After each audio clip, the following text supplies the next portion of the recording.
दोस्तों आज इस वीडियो में हम डिस्कस करेंगे कि पोल्ट्री फार्मिंग प्रॉफिटेबल है या फिर नहीं है। बहुत सारे फार्मर भाई ये सवाल करते हैं कि इस बिज़नेस में कितने ज़्यादा प्रॉफिट होते हैं। तो आज खुल्ला दोस्तों इस वीडियो में चर्चा करेंगे कि कितने ज़्यादा प्रॉफिट पोल्ट्री फार्मिंग में रहते हैं और एक बिज़नेस को कौन से लोग हैं जिसको करना चाहिए और कौन से लोग हैं जिसको करना नहीं चाहिए। दोस्तों एक चीज़ पहले वीडियो में मैं क्लियर कर देता हूँ, मैं जो बात बोलूँगा मैं खुद के एक्सपीरियंस के बॉल पे बोलूँगा। तो अगर आप इससे सहमति ना है तो इसके लिए कोई भी कांस्टेंट रियलिटी नहीं है। तो एक चीज़ आपको पहले क्लियर कर देता हूँ कि पोल्ट्री फार्मिंग जब भी आप करेंगे तो पोल्ट्री फार्मिंग हर एक लोगों के लिए नहीं है। बिजनेस ये जो शब्द है ये हर एक लोगों के लिए नहीं होता। लेकिन दोस्तों आप अगर गाँव में रहते हो और आपके थोड़े जगह है और आप एक अच्छे पढ़े लिखे इंसान हो, पहले के टाइम में 5 साल 10 साल पहले जब भी पोल्ट्री फार्मिंग होते थे तो कोई भी पोल्ट्री फार्मिंग कर लेते थे। लेकिन एक्चुअल में अभी जिस टाइम पे हम हैं तो इस टाइम पे अगर आप कैलकुलेशंस के बारे में, मैनेजमेंट के बारे में, या फिर अगर मान लेते कि आप जो एफसीआर का मैनेजमेंट होता है, खाता का मैनेजमेंट होता है, मेडिसिन का मैनेजमेंट होता है, तो प्रॉपरली अगर उसके ऊपर इतने ज़्यादा अवेयर नहीं हो तो इस टाइम पे जो समय है पोल्ट्री फार्मिंग बिजनेस ना करना ही बेहतर है। मैं खुद के एक्सपीरियंस के बॉल पर बोल रहा हूँ क्योंकि मेरे जो पिताजी है वो लगभग 30 साल पहले 25 साल पहले पोल्ट्री फार्मिंग के ऊपर बिज़नेस किए थे और आज वो जो बिज़नेस करते हैं तो प्रॉपर जो डिफरेंस है बहुत ही ज़्यादा है। और इसीलिए दोस्तों आज के टाइम में पोल्ट्री से प्रॉफिट अर्न करना बहुत डिफ़िकल्ट हो गया है।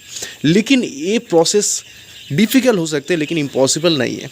क्योंकि एक एक्सपीरियंस आप लोगों को शेयर कर दूँ, 2019 या फिर 18 की बात है जिस टाइम पे मैंने पहली बार पोल्ट्री फार्मिंग शुरू किया था। तो दोस्तों उस टाइम पे मेरे पास बजट था और मुझे लगता था कि मैं खुद का एक बिज़नेस सेटअप करूँगा। लेकिन जब भी प्रॉब्लम के बाद आने के बाद मुझे लगा कि इस बिज़नेस में डिसीज़न जो था मेरा गलत था। तो अभी इस टाइम पे लगभग 6 साल मुझे हो गया है, 2018 से अगर मान लिया जाए।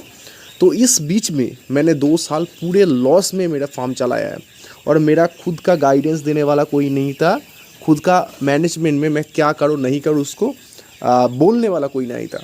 और उसके बाद लगभग आज हर एक चीज़ सीखने के बाद, हर एक चीज़ को जानने के बाद, और मैं हमेशा से एक प्रोडक्टिव स्टूडेंट रहा पिछले टाइम में, तो मेरा एक हमेशा सीखने के ऊपर बहुत ज़्यादा नेक था। तो उस टाइम के हिसाब से अगर लागा जाए तो आज मेरे लिए पोल्ट्री फार्मिंग बिज़नेस बहुत प्रॉफिटेबल है।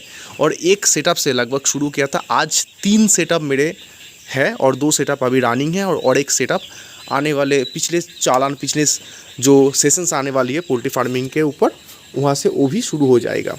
तो मेरे प्रॉफिट हुआ, इसीलिए बिज़नेस ग्रो किया। तो हमेशा आप अगर अच्छे स्टूडेंट हो, गांव में रहते हो, आपका ज़मीन है, वो ज़मीन जो है वो भीटे ज़मीन बोला जाता है जो गांव के लैंग्वेज में, जो खेती का ज़मीन है उससे थोड़ा ऊपर होते हैं। और उस ज़मीन के आसपास में अगर आपका एटमॉस्फेयर अच्छा है, बहुत सारे फार्मर भाई क्या करते हैं इसी फार्म कर रहे हैं, लेकिन इसी फार्म जो दिखने में प्रॉफिटेबल है उसके जो फ़ायदे बहुत ज़्यादा है लेकिन नुकसान भी बहुत ज़्यादा है। क्योंकि उसमें इलेक्ट्रिसिटी का बैकअप बहुत ज़्यादा लगती है और मैनेजमेंट में कॉस्टिंग बहुत ज़्यादा आती है। अगर कोई भी कारण आपके वायरल हो जाए फार्म में तो उसमें जो नुकसान है वो बहुत ज़्यादा होते हैं, लॉसेस भी बहुत ज़्यादा होते हैं।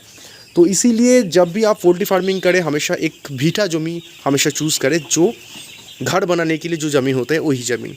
दूसरी बात है कि पोल्ट्री फार्म हमेशा आपके घर के आसपास ही होना चाहिए, लगभग 100 मीटर के दायरे के अंदर, या फिर मान लीजिए 500 मीटर के दायरे के अंदर होना ही चाहिए जहाँ पर आप स्टे कर सकते हो। मेरे फार्म से घर का जो डिस्टेंस है लगभग 100 मीटर के आसपास है। दूसरी चीज़ है, जब भी आप पोल्ट्री फार्मिंग शुरू करें तो उसके लिए पढ़ाई, जांचाई, ट्रेनिंग जितने भी हो सके प्रोवाइड ज़रूर कीजिए।